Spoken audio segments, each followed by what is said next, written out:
హోరాహోరీగా సాగిన టీ20 ప్రపంచ కప్ రెండో సెమీఫైనల్లో ఇంగ్లాండ్ను 7 పరుగుల తేడాతో భారత్ గెలిచింది. దీంతో భారత్ ఫైనల్కు దూసుకువెళ్లింది. కీలకమైన మ్యాచ్లో సంజు శాంసన్ మరోసారి తానేంటో నిరూపించుకున్నాడు. ముందుగా టాస్ ఓడి మొదట బ్యాటింగ్ చేసిన భారత్ నిర్ణీత 20 ఓవర్లలో 7 వికెట్ల నష్టానికి 253 పరుగుల భారీ స్కోరు సాధించింది.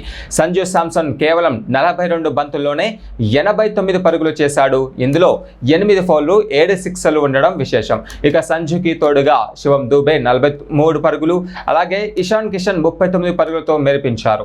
ఇక ఈ 254 పరుగుల భారీ లక్ష్యంతో బరిలోకి దిగిన ఇంగ్లాండ్ చివరి వరకు పోరాడింది. ఆ జట్టు యంగ్ బ్యాటర్ అయిన బేతెల్ ఏమాత్రం బెదురు లేకుండా భారత బౌలర్లపై విరుచుకుపడి మెరుపు సెంచరీతో 105 పరుగుల వరద పారించాడు. అయితే తన చివరి ఓవర్లలో బుమ్రా అలాగే హార్దిక్ పాండ్యా కట్టుదిట్టంగా బౌలింగ్ చేసి ఇంగ్లాండ్ను 246 పరుగులకే కట్టడి చేశారు. ఇక భారత్ ఫైనల్లో మార్చి 8న న్యూజిలాండ్తో ఆమీ తూమీ తేల్చుకోబోతుంది.